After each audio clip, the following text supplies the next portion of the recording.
Hey everyone, welcome to creative bubbles. मैं आप लोगों के सामने आने में इस बार थोड़ा लेट हूँ। जो लोग मुझे जानते हैं उन्हें मालूम है कि मैं फेस्टिवल डेज़ में थोड़ा बिजी रहती हूँ। मेरे पास और भी कई रिक्वेस्टिंग वीडियोस हैं जिन्हें मैं अब तक नहीं बना पाई हूँ and really sorry for that. मैं बहुत जल्दी आप लोगों के सामने वो वीडियोस लेकर आऊँगी, लेकिन मैंने सोचा इस बार मैं आप लोगों के साथ वो वीडियो शेयर करती हूँ जिसमें मैं करंटली बिजी हूँ। जैसा कि आप लोग जानते हैं, राखी का फेस्टिवल आ रहा है और राखी फेस्टिवल पे मैं हैंडमेड राखीज़ बनाती भी हूँ और उनको सेल भी करती हूँ।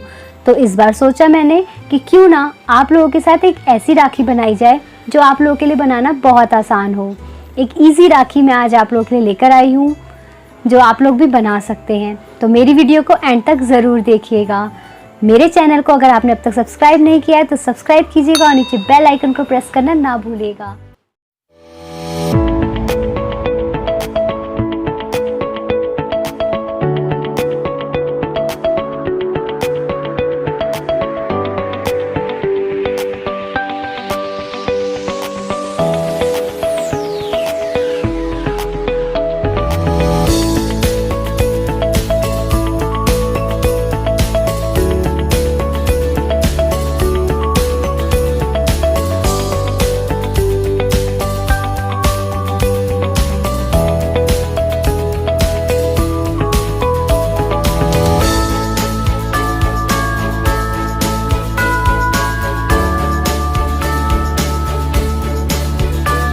चलिए वीडियो को स्टार्ट करते हैं।